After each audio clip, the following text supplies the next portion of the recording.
Hello and welcome on board, and in case you needed any additional evidence of how far down in the world Pan Am has come, welcome to Clipper Flight 125 from Nelson, British Columbia to Spokane, Washington. We are sitting here at the end of a very short, very narrow runway at the airport in Nelson, which is the Stibbs Municipal Airport, which is 3,000 feet by 75. Designator Charlie Zulu November Lima. It does not even have a Jepson plate. It does not have any instrument departure procedures because, as you can clearly see, we are basically surrounded by really high mountains, and I couldn't imagine, barring some sort of exotic GPS procedure, where you could get out of here if the conditions were any worse than they are now. As it stands, I'm basically going to set a heading of about there, and I'm going to use the terrain warning system to navigate my way out of here, because that's how extreme the deck angle is going to be to get off of this runway. Our V speeds are pretty much, well, any slower and you could probably walk. And we're going to be a flaps 15 departure. We're going to climb for all we're worth, and then we are going to navigate thusly,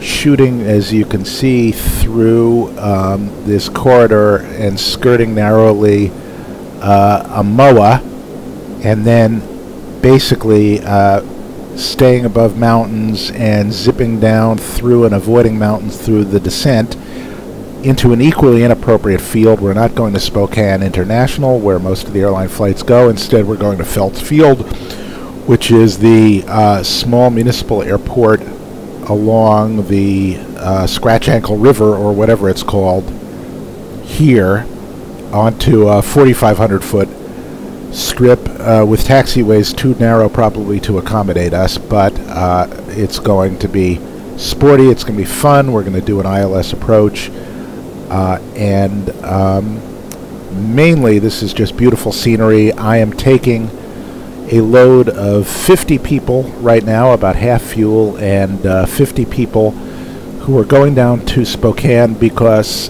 they're white Canadians and they want to know if they too can join the NAACP down there and be African American. So we're taking them down for that circus. Excuse me. As you can see, flaps 15.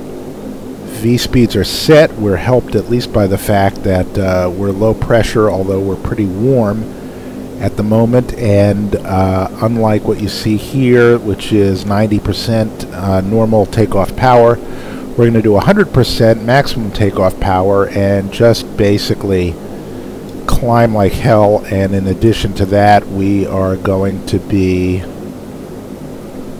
bleeds and packs off. So got our heats on, got our lights on, got our packs off, feather on, pumps on, nav set, autopilot should be set to heading, although I'm going to fly this by hand, but that's just for the flight director. Flight director is set for this heading, and even though our first waypoint is Irvin, probably to save some time once I climb out of here, we're going to go direct edges, which will shave quite a bit off of the flight time, so it won't be too tedious. Right now, I'll tune when I get airborne. I'll tune Coeur d'Alene in VOR2. I'll tune our ILS into 22 right over here, so we'll have situational awareness for both. Just to save myself the heartache, I'm going to dial in a few notches of right rudder trim so I don't have to stomp on it quite so heavily. Other than that, our cruising altitude is set, alt cell is set, yaw damper is on, and everything is ready to go. So, with that, I'm going to duck my head down just a little bit, parking brake off, nothing on the caution panel, and while we get rolling here, I'm going to hit maximum takeoff power and keep my eye on it because sometimes it backs away from it for some weird reason. So M-top set, throttles stable and full, and here we go.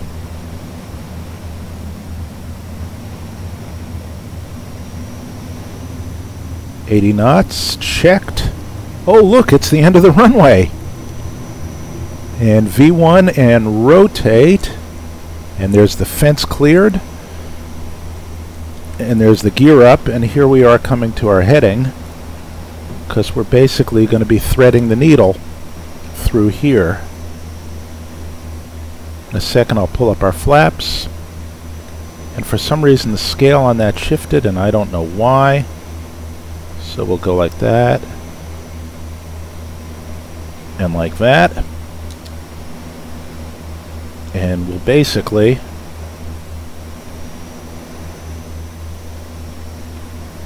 go downriver.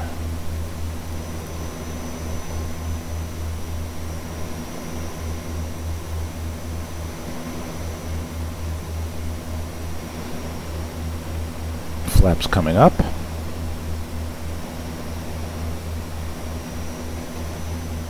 There we go. And as you can see,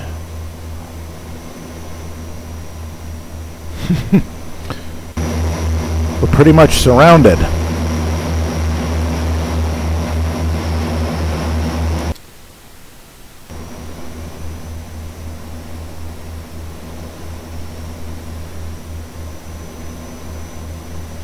Okay, so having done that, we'll switch to nav. We'll continue our climb. We'll pull back to climb conditions. Our flaps are up. And I'm cheating our course just a little bit because our MSA here is 9 and we're not quite there yet.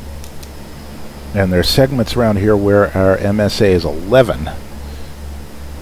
But we're going to be above that by then. Wouldn't want to do this in the fog.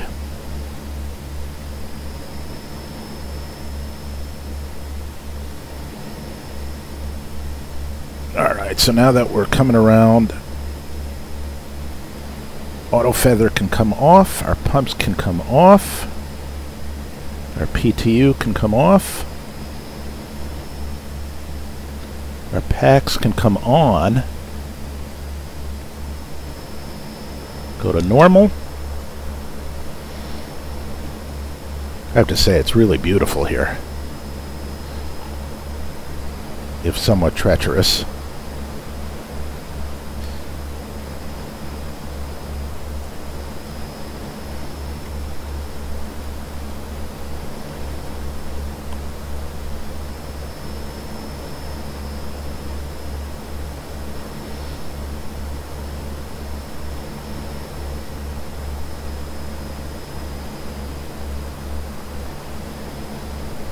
Luckily, the airplane has power to spare.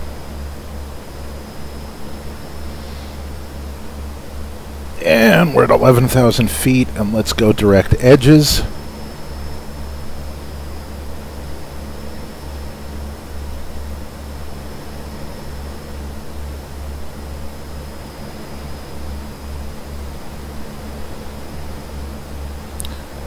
There we go.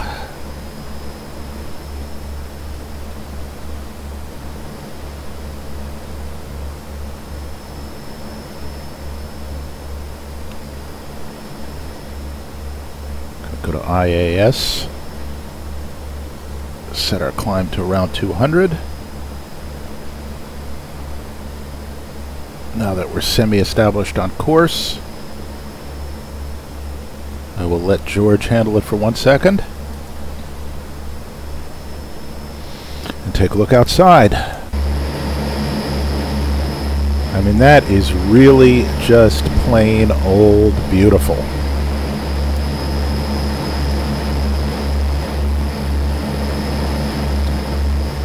This is what the people in the back are seeing. Heaven help them for flying a Dash 8. Heaven help them even more for flying a Dash 8 with me up front. But there's no stopping stupid. Alright, we've passed 10,000. Turn out our lights. Our bleeds are fine.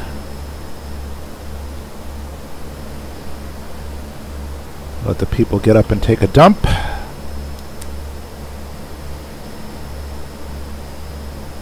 Temps are normal. Electrical is all normal, as are hydraulics.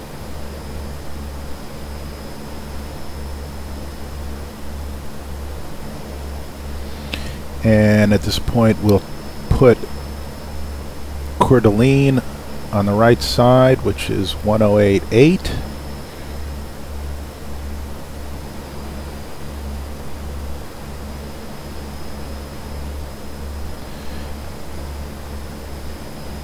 And figure out our direct to there.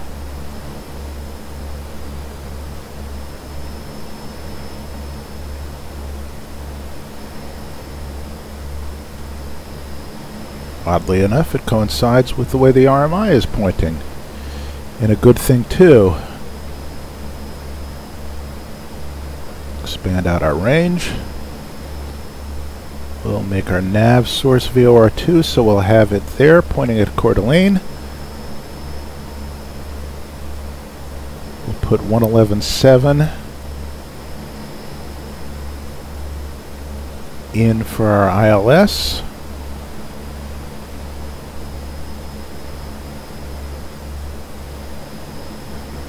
And that,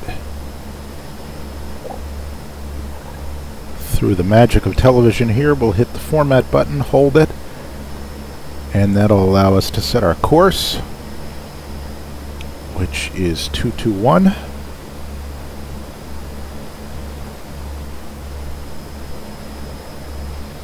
And we're just receiving Coeur d'Alene. I don't know whether that's realistic, that at coming up on flight level 180, we can pick up a high-altitude vortex 95 miles away. But I know one thing for certain, I can certainly pick up a piece of coffee cake from 1.5 feet away, which is what I'm doing. Pardon my chewing. At any rate, at 180, we can set our barometer to standard. We've got ice detected, so we'll come up here and we'll flip on the prop heats and the wing boots, and let's see if we can see it.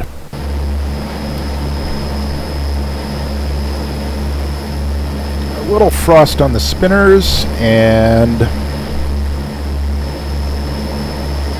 I don't know, nothing I can really see from here, but I guess we went through that layer of cloud, so that's what did it.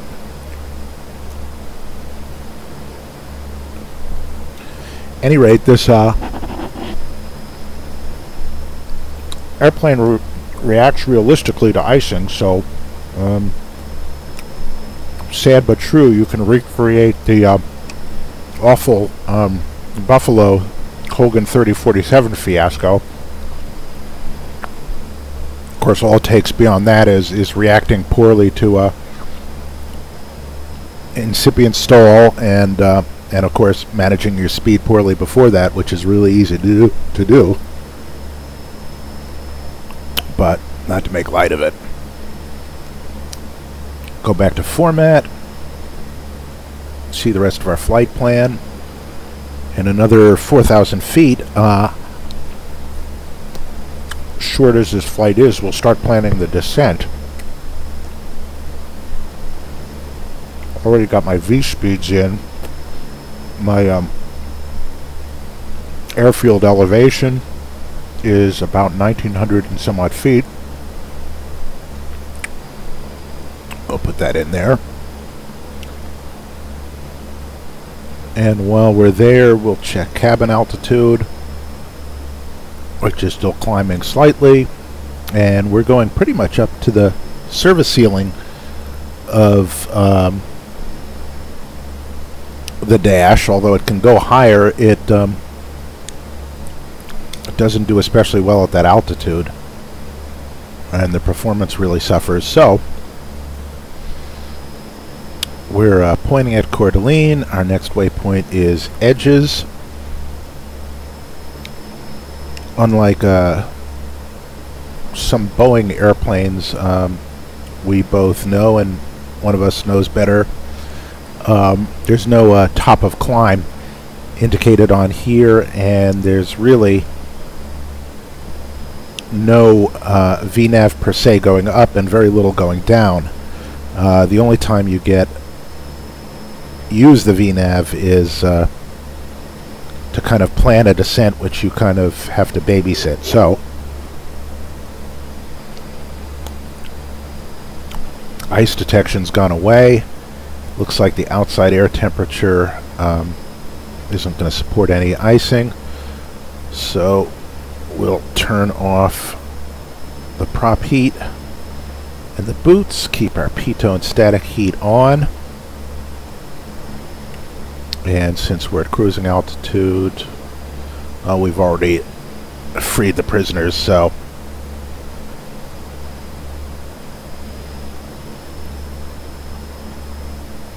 just take a moment to note that still climbing the hellacious crosswind, we're 277 true and our ground speed is 287, so this ugly plane can certainly haul the mail.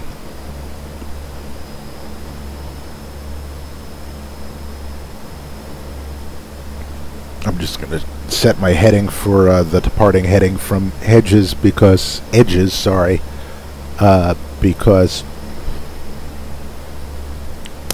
the autopilot has been known to go wonky when tracking a flight plan. So worst comes to worst, I'll pop it into heading select. We'll level off at the right place, and then we'll just manage the descent from there by hand.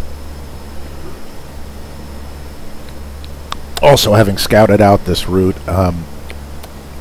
Feltz Field going in, the PAPIs and the nav data and the radio data don't exactly match up, so it's going to look kind of funky. The other thing is that there's a 4,200 foot mountain directly on final, so you can't quite intercept the localizer from below on this one because you'll hit something. So we come in a little high and then we plunge down, and then we level off right after that mountain, and that's where we'll pick up the glide slope.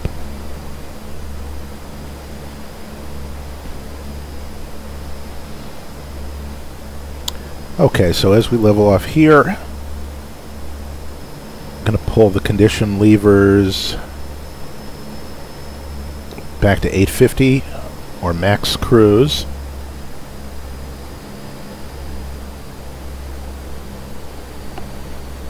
And I'll retrim a little bit. And at this flight level, actually, the throttles in the max request, détente or détente, tend to get us the maximum speed really you can get without hitting the barber pole. At lower altitudes, you have to be really careful because if you don't throttle back, you basically bump into the top of the range. Anyway, again, we've got 50 people on board, 2 flight attendants. My first officer has been raptured out of the cockpit. We've got 700 pounds of baggage and cargo. The cargo, naturally, being novelty toys, namely rubber doggy duty, which is normal for this run. Apparently Canadians have a sick sense of humor, which is badly needed in Idaho. And as you can see down there, we've got, right off in the distance, we've got ski areas. That's probably White Man's Gulch or Caucasian Valley or someplace like that. And off to the right, we've got some vast military operating area, which I don't know, maybe they bomb those mountaintops or something, or they practice terrain following or some other such nonsense, but you don't want to be there, and they yell at you if you are. And apart from that, we're at cruising altitude, and as you can see, the speed is creeping up just a little bit. It's never going to get north of 240, I don't think. It rarely does. At any rate, let's take the opportunity to set our decision height at Spokane, which is 270, and we'll make the field elevation. I'll use the MDA for the field elevation plus my acceleration altitude in case I do a mist. So that's 2,000 plus 1,000 is 3,000.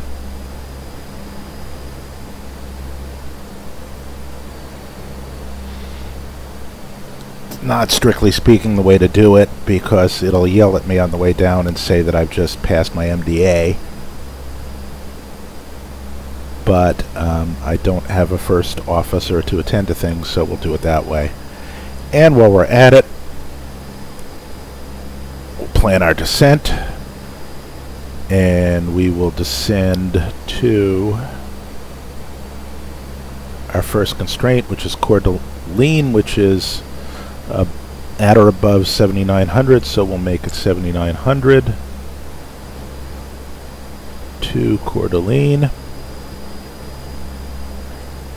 And that's a fine descent rate, because any gentler than that will put us into the mountains too soon. And we've got 42 miles to go. And the way this VNAV works is, if you don't dial in your first constraint before the fact, it'll blow completely past the top of descent, won't even tell you, and you'll be nowhere, man. So I'm going to dial 7,900 into the box right now as I adjust my rudder trim, even though I have no intention of going down anytime soon. The other thing is that it's drilled into your head when you fly this plane that whenever you set an altitude, then you correspondingly hit alt-cell for altitude select arm, which basically will level you off and put a ceiling or a floor at whatever you select.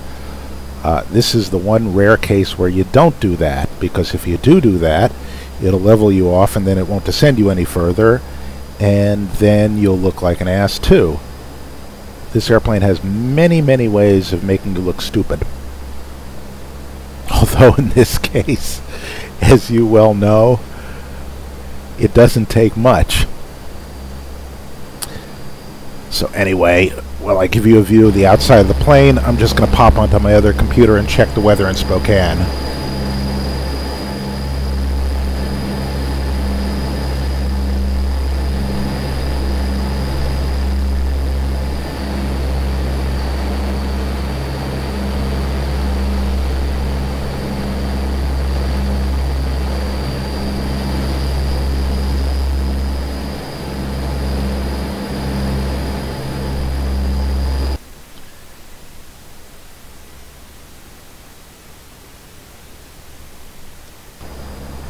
And we're back, and the weather in Spokane is pretty much the same as here.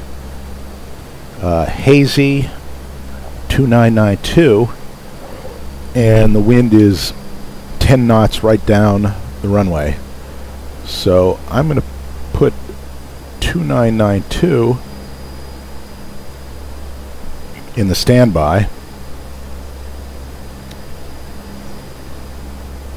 I'm going to have another sip of some fine coffee. I'm guessing we're about 25 miles from top of descent. Okay, I'm close.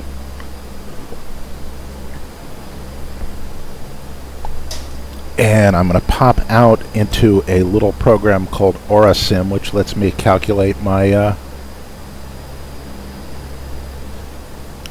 V-speeds.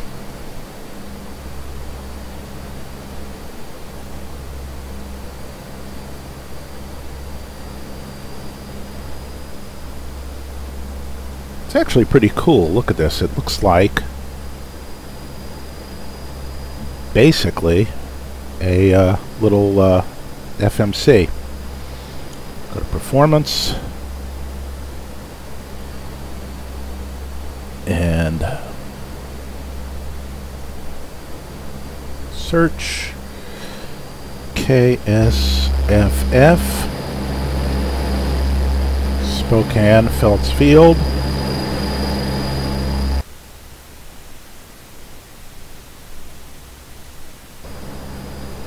And runway 21 right, wind 220 at 11, outside air temperature 20 C, standard for that, 26,000 kilograms.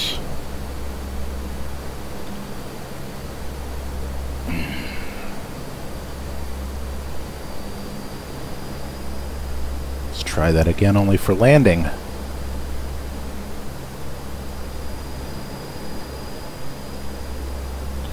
Flaps 35.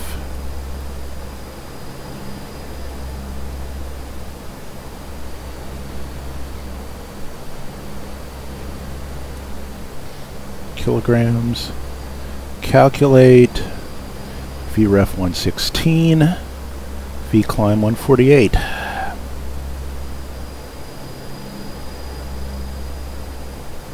Now you'll notice we're getting closer to the top of descent, so that enunciates. Click on VNav, that enunciates. Make the turn at Diane and then start going down, and as you can see right here, we're basically, to get down, going to shoot out to Coeur d'Alene and then come back, because that's our entry point for the procedure.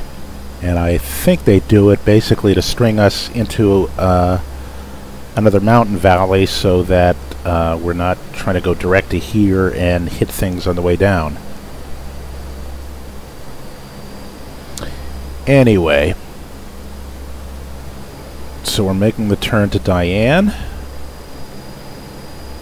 Our top of descent is about 10 miles away. And I'll just plug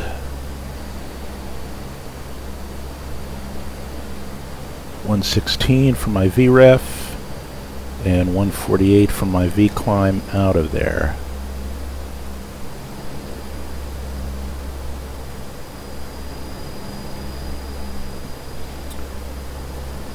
And again, basically now we're going direct Coeur d'Alene. We're going to shoot over Coeur d'Alene, go past it, and then turn around and come back at it.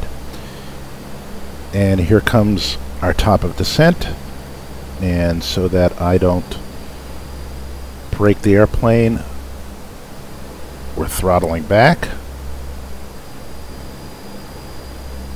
and retrimming. The yaw damper on this airplane, I am told, basically exists to light up the glare shield here. It is more or less useless. any rate, we'll adjust our heading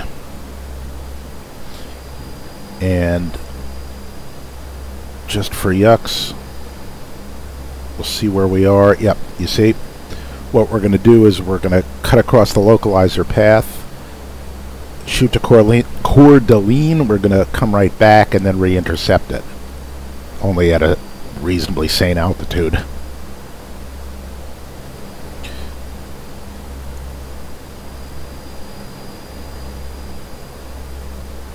And we are spot on right there. That 4300 at Hansen is right where that mountain is, so we can't be below that. And at that point we can seriously start to go down the glide path.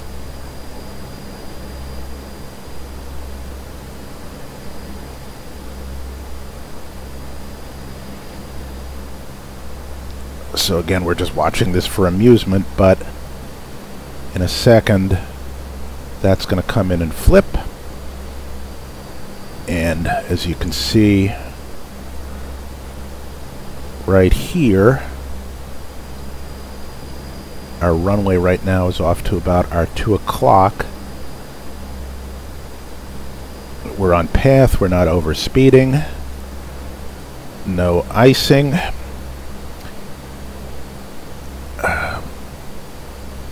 Might as well seat the meat.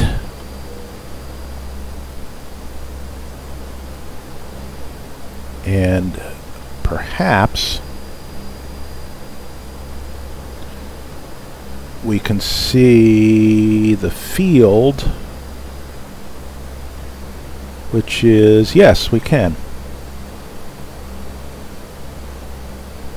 Which is right there at the bend, I believe at Scratch Ankle Bend of the Bumfuck River right there. Anyway, in a second we're going to be flying over Sandpoint, Idaho, which is, speaking of white people, the home of Mark Furman and a million other LAPD officers who just couldn't stand all that ethnicity anymore. Kind of makes you glad Jews don't have dark skin, I guess. I don't know. It's been that kind of week.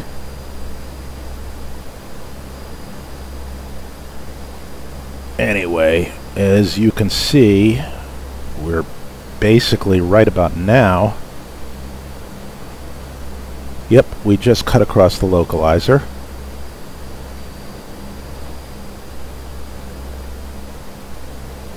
And as you can see,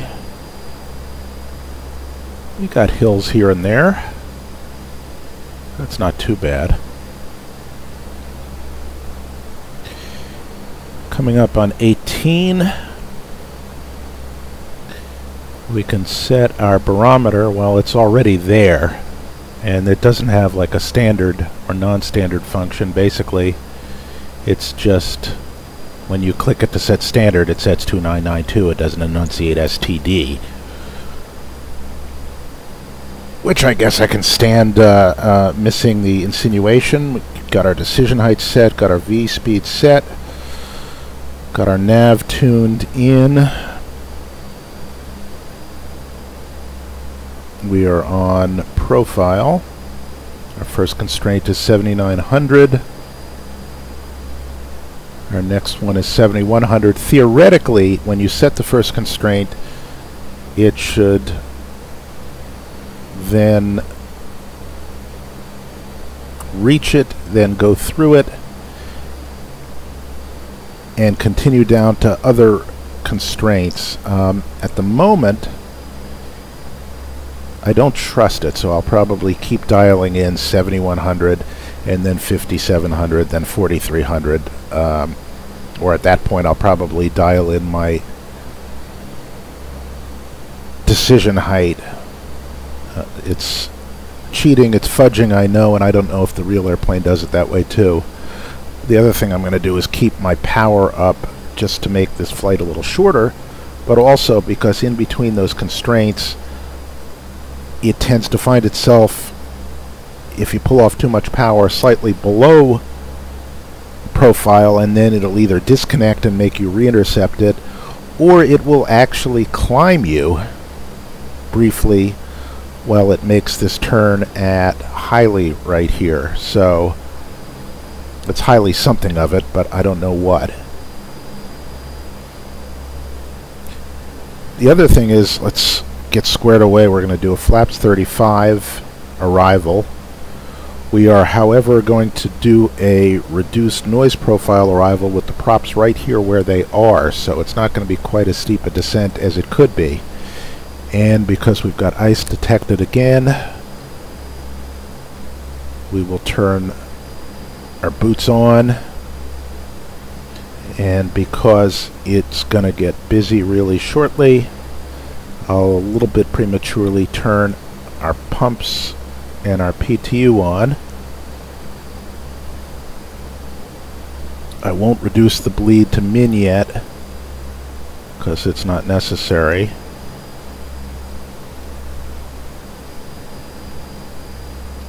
I'll warn the cabin crew to prepare for arrival. Flick the lights on. Check my profile. See, now we're below the path, and if I don't jack up the throttle, you see it's going to climb us to try and get back on it. It's not quite smart enough to make sense of sort of apparent discontinuity in the flight plan. So you see it pops into pitch hold, and what it'll do is it will come in underneath the profile again and then come back to it. I suppose I could hit altitude hold right here, but then it will cancel the VNAV and it won't keep flying the rest of my profile. So we'll bring the speed back up, and it will, methinks, reacquire the VNAV appropriately.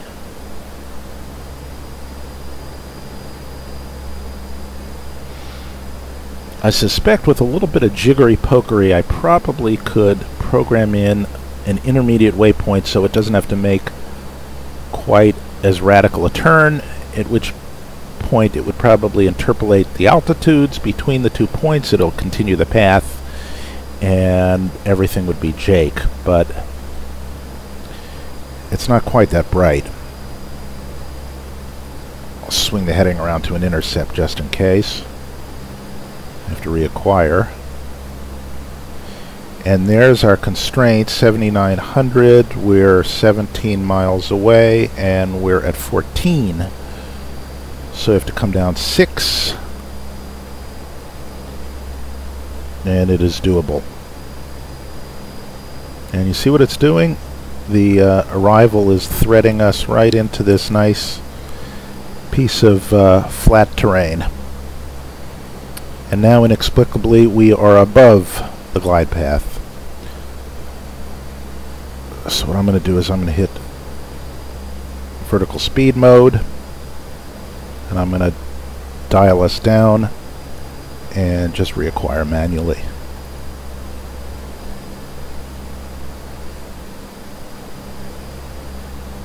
It's not very bright. Anyway, right about our 2 o'clock, that's where we're going to zip in there and we'll acquire the localizer.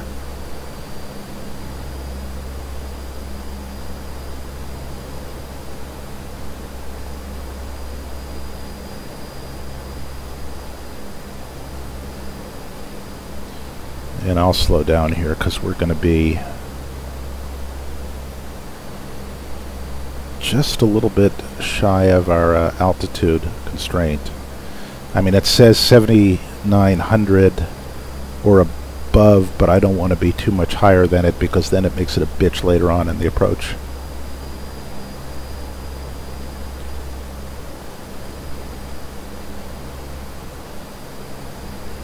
So technically, if I were just descending normally, I could only get down about 3,600 feet, but I'm going to descend abnormally.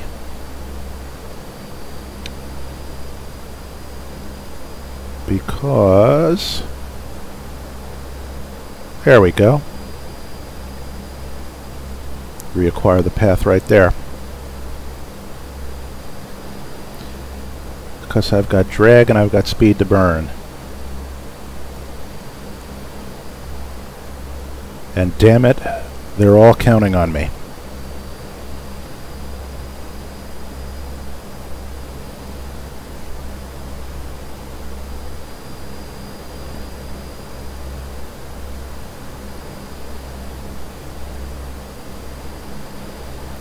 Alright, so it's going to turn us at Coeur d'Alene, then it's going to turn us at Aztem, and pretty much at that point I'm going to go heading select, I'm going to flip over my nav source and acquire the localizer, and I'll continue my descent that way.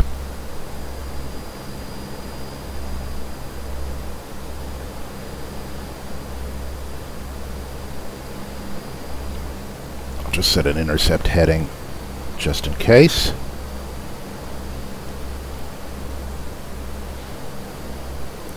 Do a couple checks, turn the bleeds to min, lights are on, icing can come off because we are de-iced, pumps are on, PT was on, we'll ask for a reduced noise profile landing, that's good, my bleeds are fine.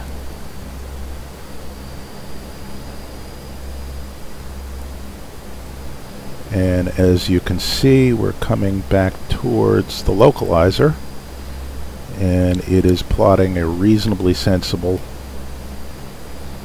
intercept course.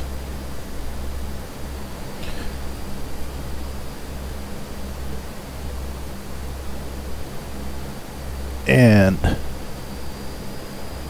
we're slightly above where we want to be, but not too much to bother the computer. We'll slow down a bit though. That should help.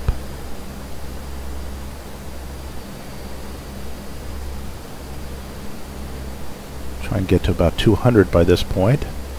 And with the needle flip, we are direct from Coeur d'Alene.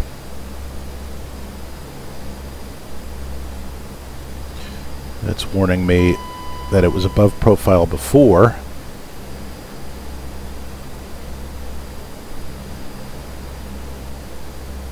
Set a nice little intercept heading right there.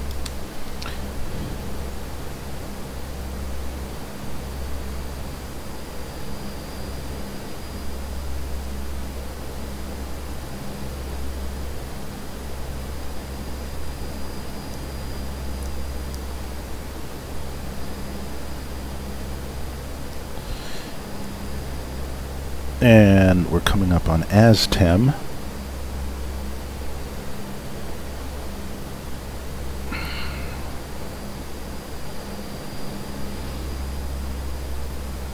And really, DISA is the IAF. So we want to be configured by DISA. At this point, I'm just going to dial it down to 5700, which is where DISA is, just in case I have to disconnect VNav just because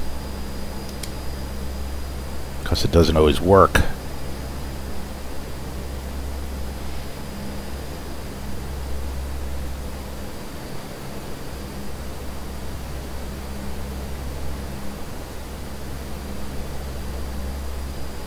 But for the moment, we'll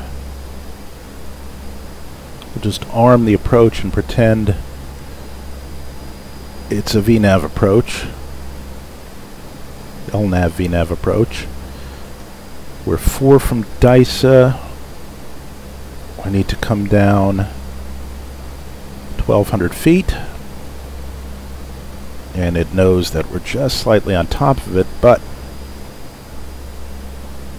as you can see, there are some mountains. So we're basically going to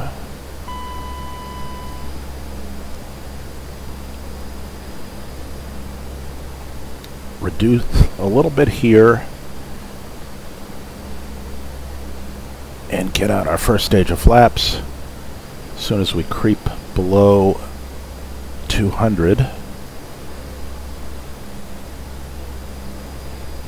which we will in 1 second.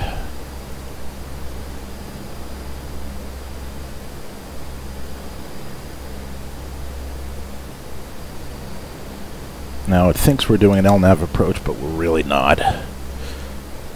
Okay, first stage of flaps can come out. And at this point, I'll just do a little bit of cheating on my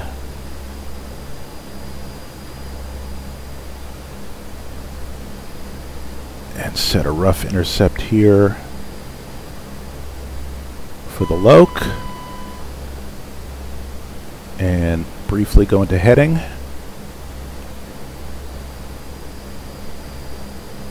And switch over our nav source and go into nav. Bring down the gear because, as you can see, we're going to do a little bit of a plunge here to come back onto profile, which is normal.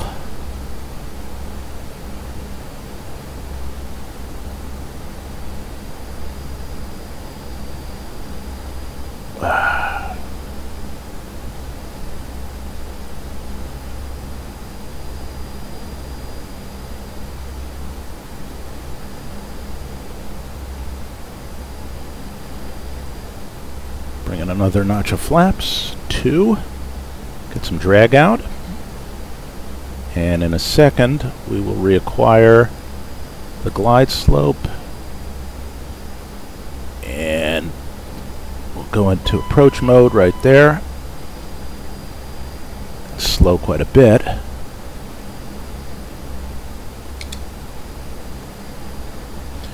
And it's going to want to drop us down just a little bit low, so I'm going to disconnect this thing real soon. Anyway, final stage of flaps, gear down, bleeds at min, pumps on.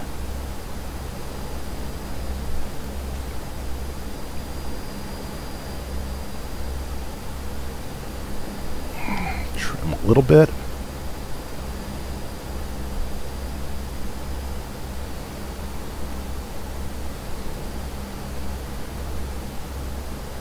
See, it wants to leave us low, so I'm just going to do this myself.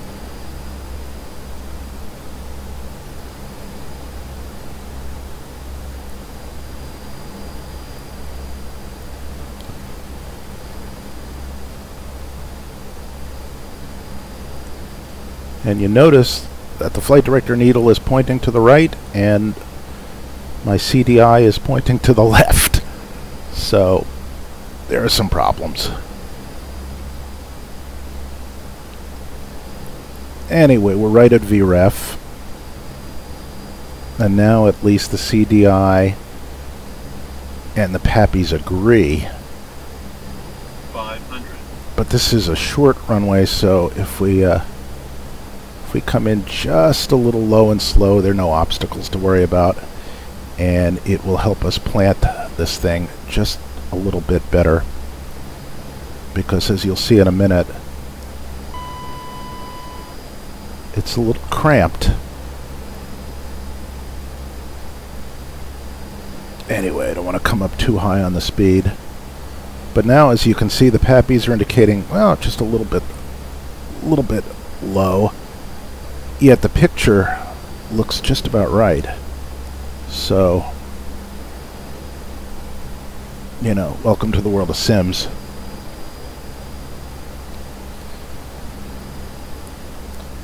Back a little bit on the power.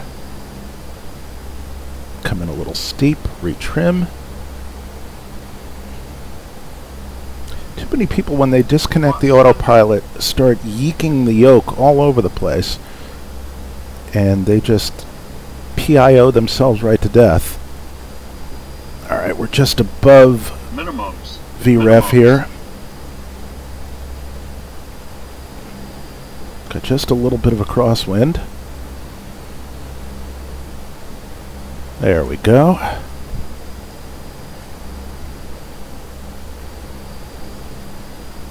That looks pretty good. 40, 30, 20. Do a little Boeing push.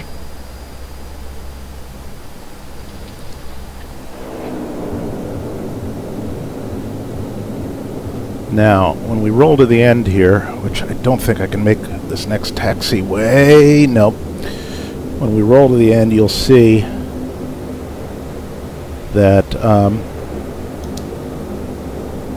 this is really not built for this kind of airplane.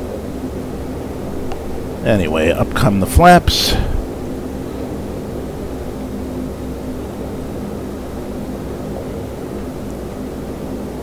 But they have real grass, so isn't that nice?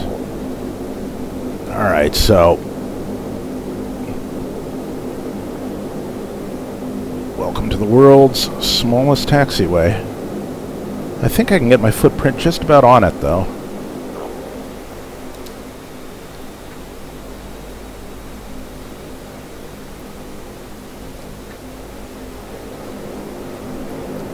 I'll pause for 1 second here. Turn off my pumps.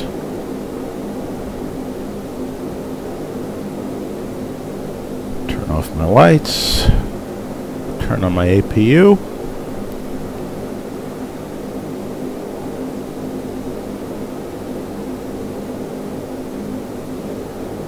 Start my APU. Start my gen. Turn on my bleeds. Turn off my heats.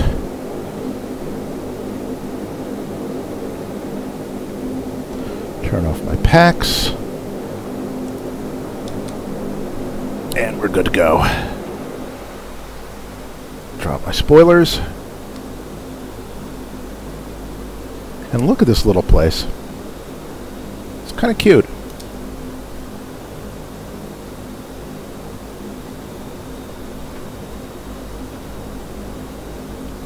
We shall pull in, I believe that's a twatter over there.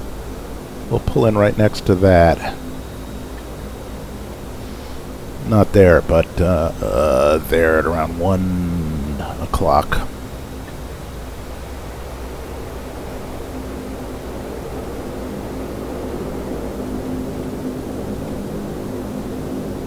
And a Cessna 150, if I'm not mistaken. And a King Air. Anyway, here are two people chatting, so let's just scare the crap out of them.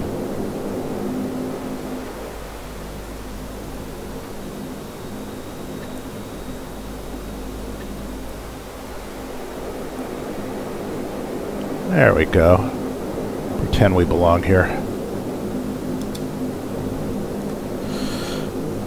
Alright, parking brake set.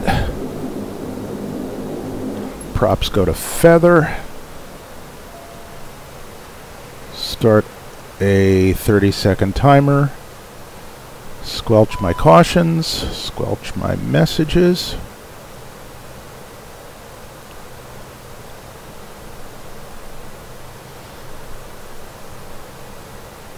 Turn my steering to off. Come upstairs. That is all running.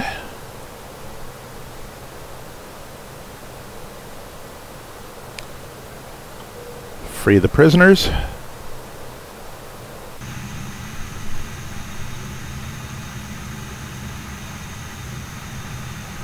Kill number 1. Open the doors.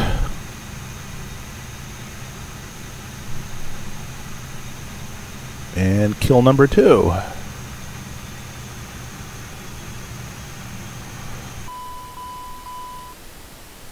Off my lights.